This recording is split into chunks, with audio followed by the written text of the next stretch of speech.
క్రైస్తవ మతంలోకి మారితే ఎస్సీ ఎస్టీ హోదా పోతుందని చెప్పి సుప్రీంకోర్టు ఇచ్చింది.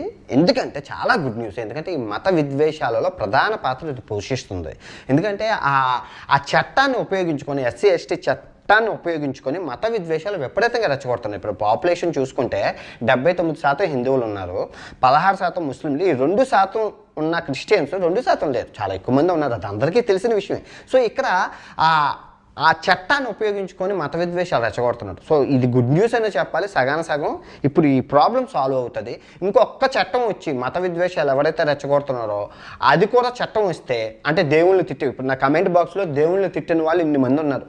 సో అలా తిట్టిన వాళ్ళకి శిక్షలు, దేవుళ్ళని ఎవరైతే తిడుతున్నారో శిక్షలు, నేను తిట్టకపోయినా దేవుళ్ళని తిట్టానని ప్రచారం చేసిన వాళ్ళకి శిక్షలు, ఒక 6 నెలలు జైలు శిక్ష వచ్చిందనుకోండి, ఇండియా చైనా లాగా దూసుకొని వెళ్ళిపోతుంది. ఇప్పుడు రాజ్యాంగం ప్రకారం మీకు హక్కు ఇచ్చారండి, ప్రతి మానవుడికి ఆర్టికల్ 25